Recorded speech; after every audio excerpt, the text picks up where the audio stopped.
जय श्री कृष्ण मित्रों। आज આપણે બનાવીશું એકદમ રેસ્ટોરન્ટ જેવા છોલે અને ભટુરેની રેસીપી। આ છોલે ભટુરે તમે મારી રીતે બનાવશો તો તમારા છોલે એકદમ ટેસ્ટી બનશે અને ભટુરા પણ એકદમ ફૂલેલા દડા જેવા બનશે। તો વિડીયોને એન્ડ સુધી જરૂરથી જોજો અને તમે જોઈ શકો છો કે આપણા ભટુરા એકદમ ફૂલેલા દડા જેવા બને છે અને આ રીતે તમે બનાવશો તો તમારા રેસ્ટોરન્ટ જેવા જ ઘરે ભટુરા બનાવીને તમે તૈયાર કરી શકો છો અને બાળકોને આપી શકો છો। તો વિડીયો પસંદ આવે તો શેર કરવાનું ભૂલતા નહીં અને વિડીયોને એક લાઇક જરૂરથી આપજો, જેથી કરીને તમારા માટે આવા જ નવા વિડીયો લાવવાનું અમારું પ્રોત્સાહન બન્યું રહે। તો ચાલો આજની રેસીપી બનાવવાની શરૂઆત કરી દઈએ। તો સૌ પ્રથમ આપણે ભટુરા માટે લોટ બાંધી લઈશું। તો એના માટે કોઈ પણ એક કપ કે વાટકી સેટ કરી લેવાની છે। અહીંયા હું આ રીતે એક કપના માપથી 2 કપ લોટ લઈ લઈશ। ગ્રામમાં જોઈએ તો એ 300 ગ્રામ જેટલો લોટ લીધો છે મેં અહીંયા। તો મેંદાને સરસ રીતે ચાળીને જ લેવાનો છે। ત્યારબાદ એમાં આપણે અડધો કપ દહીં એડ કરીશું। દહીં વધારે પડતું ખાટું ન હોય એ વાતનું ખાસ ધ્યાન રાખવું। ત્યારબાદ અહીંયા આપણે 1 ટીસ્પૂન બેકિંગ પાવડર એડ કર્યો છે। તો એ ચમચીના માપથી આપણે બીજી ચમચી પણ એડ કરી દઈશું। તો 2 કપ લીધા છે તો 2 ટીસ્પૂન આપણે બેકિંગ પાવડર એડ કરીશું અને અડધી ટીસ્પૂન આપણે બેકિંગ સોડા એડ કરવાનો છે। ત્યારબાદ સ્વાદ અનુસાર મીઠું એડ કરીશું અને 1 ટેબલ સ્પૂન જેટલી આપણે ખાંડ એડ કરીશું। અહીંયા મેં દળેલી ખાંડનો ઉપયોગ કર્યો છે। ત્યારબાદ 2 ચમચી જેટલું તેલ એડ કરીશું। તો અહીંયા મેં 2 ટીસ્પૂન બેકિંગ પાવડર, અડધી ટીસ્પૂન બેકિંગ સોડા, 1 ટીસ્પૂન દળેલી ખાંડ અને 2 ચમચી જેટલા તેલનો ઉપયોગ કર્યો છે। હવે આ બધું સરસ રીતે મિક્સ કરી દઈશું અને એમાં આપણે જરૂર લાગે એટલું પાણી ઉમેરીને આનો લોટ તૈયાર કરી લેવાનો છે। તો થોડું પાણી એડ કરતા જઈશું અને એનો આપણે રોટલી કરતાં થોડો સોફ્ટ લોટ રહે એ રીતે બાંધીને તૈયાર કરી લેવાનો છે। આ લોટને આપણે રેસ્ટ આપવાનો હોય છે, એટલા માટે આ રીતે 2 કલાક પહેલાં લોટ બાંધીને તૈયાર કરી લેવાનો હોય છે। તો જ્યારે તમારે ભટુરા બનાવવા હોય એના કરતાં 2 કલાક પહેલાં તમારે આ લોટ બાંધીને તૈયાર કરી લેવાનો હોય છે। તો અહીંયા મેં સરસ રીતે લોટને બાંધી લીધો છે અને 1 ચમચી તેલના મદદથી આપણે એને સરસ રીતે મસળી લઈશું। તો લોટ આપણો સરસ રીતે બંધાઈને તૈયાર થઈ ગયો છે કે આ રીતનો મેં સોફ્ટ લોટ રાખ્યો છે। હવે ઉપરથી આપણે તેલ લગાડીને આ લોટને સાઈડમાં રાખી દઈશું અને ઉપરથી ઢાંકી દેવાનું છે। તો આ રીતે અંદરની સાઈડ ફોલ્ડ કરી દઈશું અને ઉપરથી આપણે તેલવાળો હાથ લગાવી દઈશું, જેથી કરીને આપણો લોટ સુકાઈ ન જાય। હવે આ લોટને ઢાંકણ ઢાંકીને 2 કલાક માટે રહેવા દેવાનો છે, જેથી કરીને એમાં સરસ રીતે એર બબલ આવી જાય અને આપણો લોટ સરસ રીતે એમાં આથો આવી જાય। હવે અહીંયા મેં છોલેને 10 થી 12 કલાક માટે પલાળી લીધા છે। જો તમારે જલ્દી હોય તો 3 કલાક માટે તમે ગરમ પાણીમાં પણ પલાળી શકો છો। અહીંયા મેં છોલેને 10 થી 12 કલાક માટે પલાળી લીધા છે। તો હવે એને આપણે બાફવા માટે મૂકી દઈશું। તો એને મેં કુકરમાં લઈ લીધા છે। તેમાં આપણે 2 કપ જેટલું પાણી ઉમેરીશું। જો તમે કાળા છોલે બનાવવા માંગતા હોય તો 2 કપ પાણીમાં 1 ચમચી ચા એડ કરીને તમારે પાણી ઉકાળી લેવાનું છે અને એ પાણીથી તમે છોલેને બાફી શકો છો। અહીંયા હું વ્હાઈટ છોલે બનાવી રહી છું। હવે અહીંયા આપણે મસાલા જોઈ લઈએ। તો 5 લવિંગ લઈ લીધા છે, 1 મોટી ઇલાયચી, 1 ચક્રી ફૂલ અને 1 તજનો ટુકડો લઈ લીધો છે। તો એ એડ કરી દઈશું।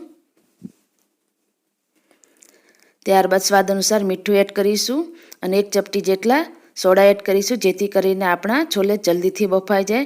તો આપણે અહીંયા સોડા 1 ચપટી જેટલા જ એડ કરવાના છે, વધારે પડતા એડ નથી કરવાના। હવે આ બધું સરસ રીતે મિક્સ કરી દઈશું। અહીંયા અમે છોલેને 10 થી 12 કલાક માટે પલાળ્યા છે। તો 3 વિસલમાં સરસ રીતે એ બફાઈ જાય છે।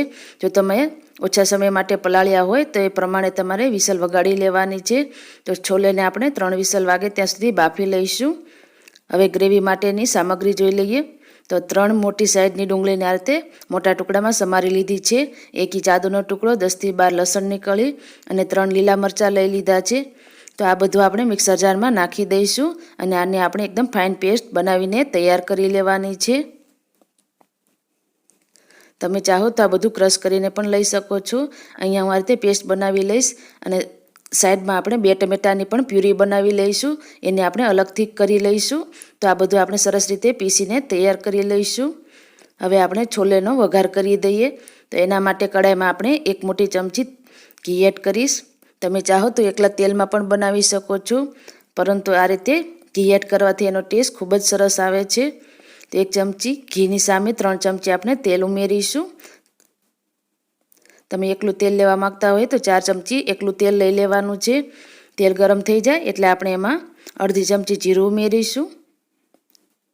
ત્યારબાદ અડધી ચમચી હિંગ એડ કરી દેવાની છે. 2 તમાલપત્ર અને 2 સૂકા લાલ મરચાં ઉમેરી દઈશું. અને ત્યારબાદ આપણે તૈયાર કરેલી ડુંગળીવાળી પેસ્ટ ઉમેરી દેવાની છે, જેમાં આપણે આદુ લસણ અને મરચાં એડ કર્યા હતા. તેને આપણે સરસ રીતે તેલમાં મિક્સ કરી દઈશું. હવે આ પેસ્ટને આપણે સરસ રીતે તેલના છૂટું પડી જાય ત્યાં સુધી સાંતળી લેવાની છે. તો આ પ્રોસેસ કરવામાં માત્ર 2 થી 3 મિનિટ જેટલો સમય લાગે છે. હવે આ ડુંગળીમાંથી સરસ રીતે તેલ છૂટું પડવા લાગ્યું છે. તેને એકવાર મિક્સ કરી દઈશું અને એને આપણે ટમેટાની પ્યુરી એડ કરી દેવાની છે. તો જે આપણે 2 ટમેટાને પ્યુરી બનાવી હતી એ એડ કરી દઈશું. એને પણ સરસ રીતે મિક્સ કરી દઈશું.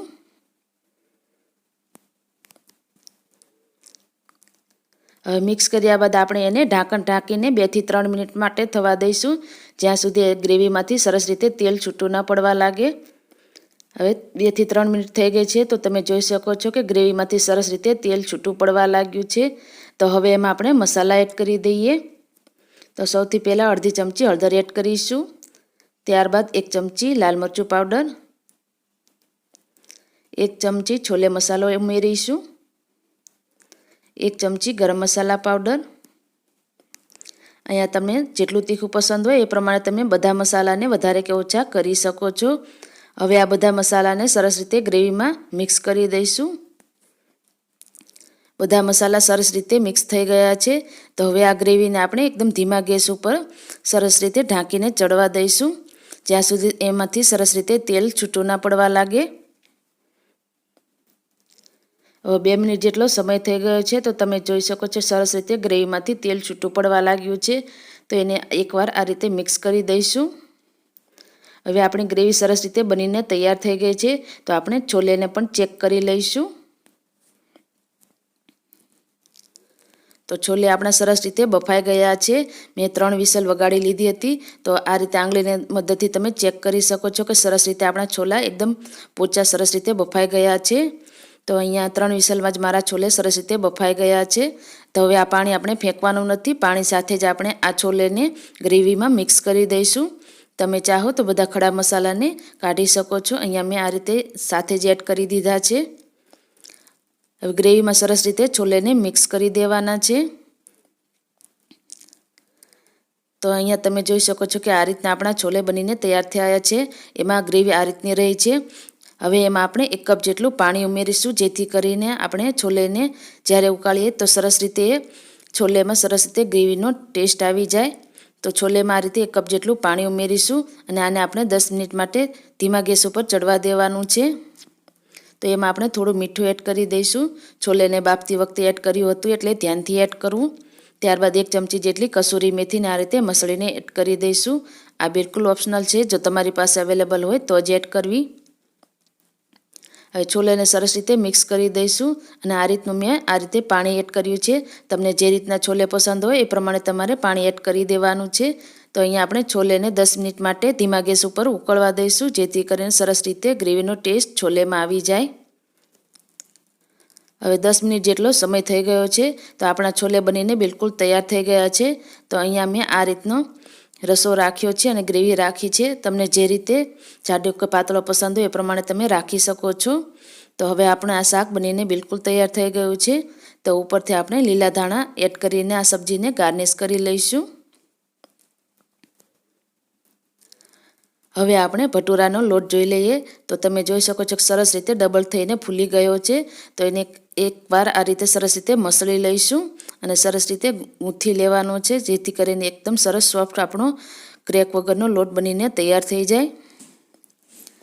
સરસ રીતે મસળી લીધા બાદ એમાંથી આપણે જે રીતના તમારે ભટુરા બનાવવા હોય એ સાઈઝના આપણે બોલ બનાવી લઈશું.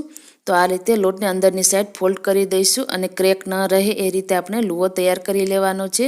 અને આ રીતે અંદરની સાઈડ આપણે લોટને ફોલ્ડ કરી દેવાનો છે અને આ રીતે લુઓ બનાવી લઈશું. તો ભટુરા બનાવવા માટે આપણે કોરા લોટનો બિલકુલ ઉપયોગ નથી કરવાનો. જરૂર લાગે તો તેલ લગાવીને આ રીતે ભટુરા ભટુરાને વણી લેવાનું છે. તમે લંબગોળ શેપમાં બનાવવા માંગતો હોય તો એ રીતે પણ બનાવી શકો છો અને રાઉન્ડ શેપમાં પણ બનાવી શકો છો. અને એકદમ પાતળા ન થઈ જાય એ વાતનું ખાસ ધ્યાન રાખવું. થોડા જાડા હશે તો જ આપણા ભટુરા સરસ રીતે ફૂલે છે. તો અહીંયા મેં આ રીતના ભટુરા બનાવીને તૈયાર કરી લીધા છે. તો હું એની થિકનેસ બતાવી દઉં. તો આ રીતના મેં થોડીક થીક રહે એ રીતે ભટુરા બનાવીને તૈયાર કરી લીધા છે. તો હવે એને આપણે ફ્રાય કરી લઈશું. તો ભટુરા ફ્રાય કરવા માટે અહીંયા આપણે તેલ એકદમ ગરમ હોવું ખૂબ જ જરૂરી છે. તો જ આપણા ભટુરા એકદમ ફૂલશે. તો તેલ એકદમ હાઈ ફ્લેમ ઉપર રાખીને આપણે ભટુરાને એડ કરી દઈશું અને આ રીતે ઝારાની મદદથી દબાવીશું તો આપણા ભટુરા સરસ રીતે ફૂલી જાય છે. તો આ રીતે સતત હલાવતા જઈશું અને દબાવતા જઈશું જેથી કરીને આપણો ભટુરો એકદમ સરસ રીતે ફૂલી જાય. ગેસની આંચ આપણે અહીંયા એકદમ ફૂલ જ રાખવાની છે. એક સાઈડ થઈ જાય એટલે આપણે એને બીજી સાઈડ પલટાવી દેવાનો છે. બીજી સાઈડ પણ સરસ રીતે ગોલ્ડન કલર આવી જાય ત્યાં સુધી આપણે એને ફ્રાય કરી લઈશું. અને ઉપરથી પણ આ રીતે ગોલ્ડન કલર વધારે તમને ગમતો હોય તો ઉપરથી આ રીતે ગરમ તેલ એડ કરતા જવાનું છે. એકદમ દડા જેવા ફૂલેલા આપણા ભટુરા બનીને તૈયાર થઈ ગયા છે. તો એને કાઢી લઈશું અને આવી જ રીતે આપણે બધા ભટુરા તૈયાર કરી લેવાના છે. એકદમ આપણા ભટુરા એકદમ ફૂલેલા દડા જેવા બને છે જે રીતે હોટલ અને રેસ્ટોરન્ટમાં મળતા હોય છે. તો અહીંયા આપણે છોલે અને ભટુરાને બંનેને સર્વિંગ પ્લેટમાં લઈ લઈશું અને ઉપરથી આપણે લીલા મરચાં અને ડુંગળીથી ગાર્નિશ કરી લઈશું. જો તમને મારો વિડીયો પસંદ આવ્યો હોય તો તમારા ફ્રેન્ડ્સ અને ફેમિલીમાં શેર કરજો, ચેનલને સબસ્ક્રાઈબ કરજો અને વિડીયોને એક લાઈક જરૂરથી આપજો જેથી કરીને તમારા માટે આવા જ નવા વિડીયો લાવવાનું અમારું પ્રોત્સાહન બન્યું રહે. ધન્યવાદ.